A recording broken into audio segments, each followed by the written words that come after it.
أعوذ بالله من الشيطان الرجيم. بسم الله الرحمن الرحيم. الحمد لله رب العالمين وبه نستعين على أمور الدنيا والدين. أشهد أن لا إله إلا الله وأشهد أن سيدنا محمدا عبده ورسوله. اللهم فصل وسلم على هذا النبي الكريم سيد المرسلين محمد وعلى آله وأصحابه رسول الله أجمعين. أما بعد فيا عباد الله اتقوا الله حق تقاته ولا تموتن إلا وأنتم مسلمون. فقال الله تعالى في كتابه الكريم بسم الله الرحمن الرحيم ومن أحسن دينا ممن أسلم وجهه لله وهو محسن واتبع ملة إبراهيم حنيفا واتخذ الله إبراهيم خليلا. Dan siapakah yang lebih baik agamanya daripada mereka yang dengan ikhlas berserah diri kepada Allah Subhanahu wa taala sementara mereka melakukan kebaikan dan mengikuti agama Ibrahim yang lurus, dan kami jadikan Ibrahim sebagai kesayangan kami. Shadaqallahul azim. Hadirin sidang Jumat rahimakumullah, marilah sama-sama kita bersyukur kepada Allah Subhanahu wa taala dengan ucapan alhamdulillahi rabbil alamin. Sampai hari ini kita terus diberikan oleh Allah nikmat yang tidak kita bisa hitung berapa banyak jumlahnya. Kita sadar bahwa tidak semua nikmat yang diberikan oleh Allah itu kita gunakan dalam rangka untuk mendekatkan diri kita kepada Allah Subhanahu wa taala. Bahkan ada di antara nikmat-nikmat yang Allah berikan membuat kita lalai dari mengingat Allah Subhanahu wa taala. Oleh karena itu, selalulah kita bermohon bimbingan dan tuntunan kepada Allah Subhanahu wa taala agar kita dibimbing Allah untuk selalu menjadi orang-orang yang bersyukur. Salawat dan salam mari sama-sama kita sampaikan kepada junjungan kita Nabi Muhammad sallallahu alaihi wasallam. Allahumma shalli ala sayyidina Muhammad. Mudah-mudahan kita senantiasa menjadi umatnya yang istiqamah dalam iman dan amal, dengan harapan ketika kita kembali kepada Allah mudah-mudahan kita mendapatkan syafaatnya. Amin ya rabbal alamin. Hadirin sidang Jumat rahimakumullah, hari ini tanggal 1 Zulhijjah, ketika kita memasuki bulan Zulhijjah, maka ada dua ibadah besar di bulan itu. Pertama adalah ibadah haji, kedua ibadah kurban. Kedua ibadah ini dilatar belakangi, dilakoni oleh satu keluarga besar, yaitu keluarga besar Nabi Ibrahim alaihissalam. Dalam keyakinan kita bahwa ada 25 nabi dan rasul yang wajib kita imani. Di antara 25 nabi dan rasul itu ada 5 nabi yang mendapat gelar ulul azmi. Di antaranya adalah Nabi Nuh alaihissalam, Nabi Ibrahim alaihissalam, Nabi Musa alaihissalam, Nabi Isa alaihissalam, dan Nabi Muhammad sallallahu alaihi wasallam. Ulul azmi adalah para nabi dan rasul yang memiliki tingkat ketabahan dan kesabaran yang luar biasa ketika diuji oleh Allah Subhanahu wa taala. Di antara 5 nabi dan rasul ini ada lagi satu nabi yang mendapat gelar Khalilullah, yaitu Nabi Ibrahim alaihissalam, kesayangan Allah. Gelar ini semata-mata Allah Subhanahu wa taala berikan kepada Nabi Ibrahim alaihissalam. Bukan gelar ini diminta, bukan gelar ini dikondisi-kondisikan, tapi semata-mata Allah Subhanahu wa taala yang memberikan kepada Nabi Ibrahim alaihissalam. Ketika Allah memberikan gelar ini kepada Nabi Ibrahim alaihissalam, Maka para malaikat pun mempertanyakan itu kepada Allah Subhanahu wa taala, kenapa Nabi Ibrahim alaihissalam itu diberi gelar Khalilullah, kesayangan Allah Subhanahu wa taala. Tetapi Allah mengatakan bahwa aku lebih tahu daripada kalian kenapa hambaku Ibrahim itu kuangkat sebagai kekasihku, kata Allah Subhanahu wa taala. Kaum muslimin sedang Jumat rahimakumullah, paling tidak ada 3 alasan kenapa Nabi Ibrahim mendapat gelar sebagai Khalilullah. Pertama, bahwa Nabi Ibrahim alaihissalam selalu mendahulukan perintah Allah Subhanahu wa taala. Ini bisa kita lihat ketika Nabi Ibrahim alaihissalam mendapat perintah dari Allah Subhanahu wa taala untuk mengasingkan istrinya Siti Hajar dan Ismail kecil.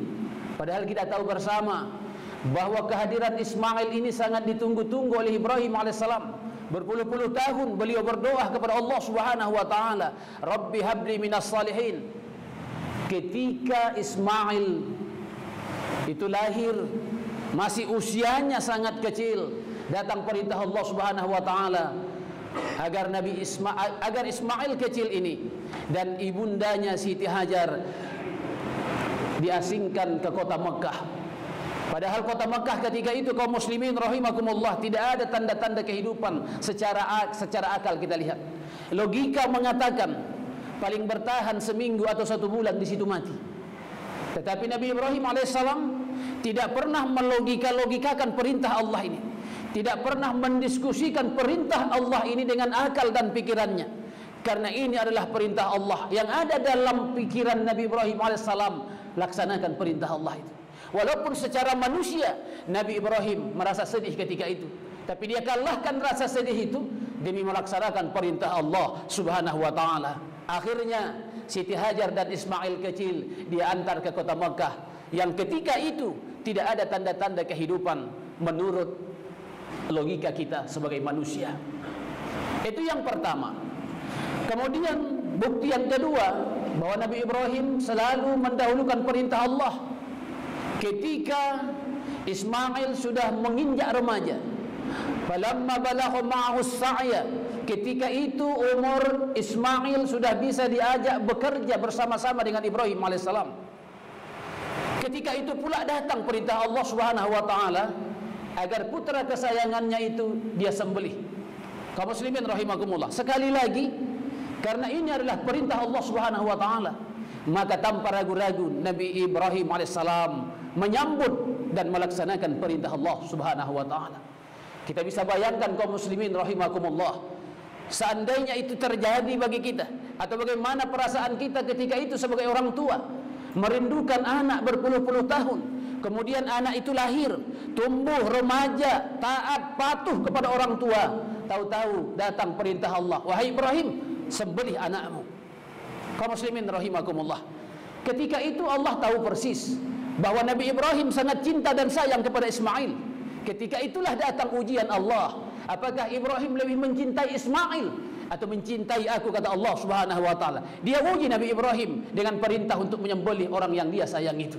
Sekali lagi, Ibrahim alaihissalam tanpa ragu-ragu, tanpa mendiskusikan itu dengan akal dan pikirannya, langsung dia laksanakan perintah Allah itu.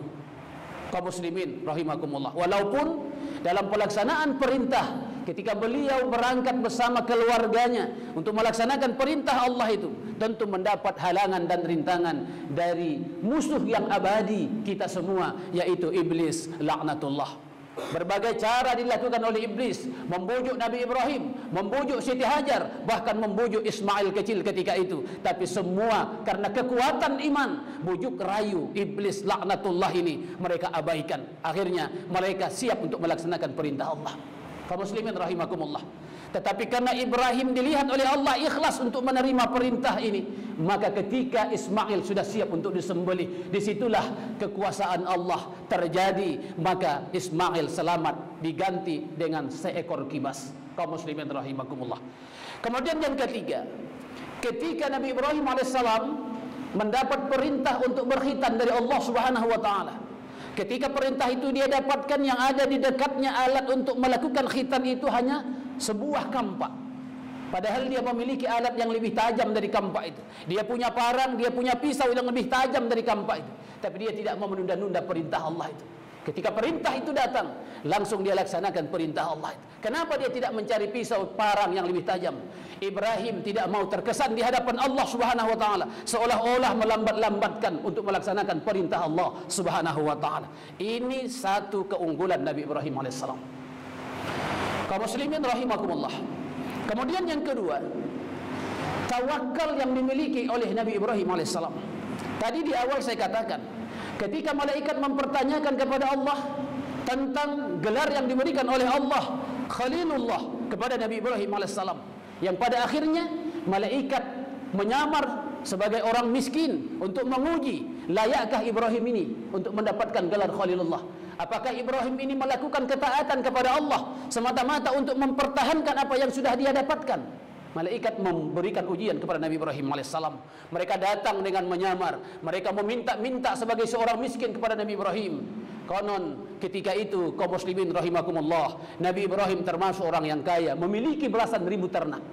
Malaikat datang menyamar, meminta-minta kepada Nabi Ibrahim alaihissalam, Tuhan, kami lapar, bantu kami, berikan kami makan. Apa kata Nabi Ibrahim alaihissalam? Silahkan kalian ambil ternak itu, 1 atau 2 ekor. Kata malaikat, itu masih kurang Tuhan, kami butuh lebih dari itu, ambil kalian separuh. Masih kurang Tuhan, kami butuh lebih dari itu, ambil kalian semuanya. Disitulah malaikat yakin bahwa Nabi Ibrahim alaihissalam begitu taatnya kepada Allah selama ini bukan karena demi apa yang dia miliki, tapi semata-mata taat kepada perintah Allah Subhanahu wa taala. Kaum muslimin rahimakumullah. Kemudian Nabi Ibrahim itu juga disebut dengan Abu Duyuf, bapaknya orang yang paling menghargai para tamu. Siapapun yang datang dia hargai luar biasa. Dan Nabi Ibrahim itu memiliki kebiasaan tidak bisa makan kecuali didampingi oleh orang-orang yang datang kepadanya. Bahkan pernah Nabi Ibrahim itu berjalan bermil-mil untuk mencari orang menemani untuk makan bersama-sama. Kaum muslimin rahimakumullah. Nabi Ibrahim alaihissalam tingkat ketawakalannya kepada Allah itu terbukti ketika Nabi Ibrahim alaihissalam sudah siap untuk dibakar. Logika mengatakan Nabi Ibrahim alaihissalam akan hangus dibakar oleh api yang menyala itu. Ketika itu malaikat datang menawarkan kepada Nabi Ibrahim alaihissalam, wahai Nabi Ibrahim, apa yang perlu kami bantu? Nabi Ibrahim tidak menerima bantuan itu. Apa kata Nabi Ibrahim? Ni'mal maula wa ni'man nasir, ghufranaka rabbana wa ilaikal masir. Cukuplah Allah sebagai penolongku. Kaum muslimin sidang Jumat rahimakumullah. Ternyata ketika berserah kita kepada Allah itu sudah full, maka yakinlah kita, disitulah akan datang pertolongan Allah Subhanahu wa taala. Kaum muslimin rahimakumullah. Tadi saya katakan di awal bahwa Allah Subhanahu wa taala memerintahkan Nabi Ibrahim untuk menyembelih putranya sendiri. Ketika itu Allah tahu persis bahwa Ibrahim alaihissalam sangat cinta dan sangat sayang kepada Ismail. Disitulah Allah menguji, apakah Nabi Ibrahim lebih mencintai Ismail atau lebih mencintai Allah Subhanahu wa taala. Apa yang kita bisa ambil pelajaran dari peristiwa ini, kaum muslimin rahimakumullah? Hari ini tentu Allah tidak menyuruh untuk menyembelih putra kesayangan kita. Tetapi kita harus berusaha untuk mencari, mengidentifikasi siapa Ismail yang dititipkan Allah di tengah-tengah kehidupan kita hari ini. Bisa Ismail itu berupa pangkat dan jabatan yang membuat kita lalai dari mengingat Allah. Bisa Ismail itu berupa harta benda kita hari ini, atau apa saja yang paling kita cintai hari ini. Itulah Ismail kita. Itulah yang harus jangan sempat membuat kita lalai dari mengingat Allah Subhanahu wa taala. Ketika Allah meminta kita untuk mengorbankan Ismail yang kita miliki ini, maka ketika kita melihat pengorbanan Nabi Ibrahim alaihissalam, tidak ada alasan untuk kita untuk mengatakan tidak. Kaum muslimin rahimakumullah. Berkaitan dengan itu, peristiwa yang besar tadi yang saya katakan di awal, ada penyembelihan hewan kurban. Maka Nabi Muhammad SAW mengingatkan kita semua, man wajada sa'atan falam yudah fala yaqrabanna musallana. Barang siapa yang memiliki keluasan rezeki, kelapangan rezeki, maka hendaklah dia berkurban. Tetapi ketika dia tidak berkurban, padahal dia memiliki kemampuan, Kata Nabi, tidak usah lagi dekati tempat solat kami. Siapakah orang yang mampu itu? Mampukah kita? Jawabannya, yang tahu adalah kita dan Allah Subhanahu wa ta'ala.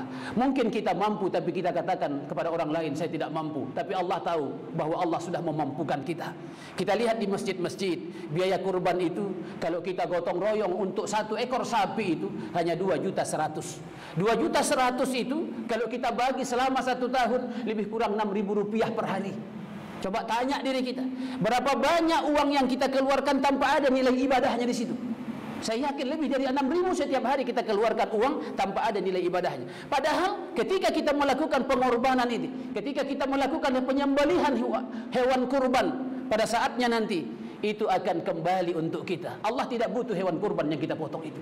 Kitalah yang butuh untuk menyembelih hewan kurban itu. Karena kita yang butuh, ketika kita tidak lakukan itu, maka kebutuhan kita tidak kita penuhi. Oleh karena itu, kaum muslimin sidang Jumat rahimakumullah, marilah semangat berkorban keluarga besar Nabi Ibrahim alaihissalam kita hidupkan kembali di tengah-tengah kehidupan kita. Apapun yang akan kita capai harus kita awali dengan pengorbanan. Pengorbanan itu insya Allah akan mendatangkan hasil. Ketika kita ikhlas melakukan itu, maka Allah akan mengganti keikhlasan itu dengan yang lebih baik. Mudah-mudahan khutbah yang singkat ini ada manfaatnya. Barakallahu li wa lakum fil Qur'anil azim wa nafa'ani wa iyyakum bima fihi minal ayati wa zikril hakim wa taqabbala minni wa minkum tilawatahu innahu huwal ghafurur rahim.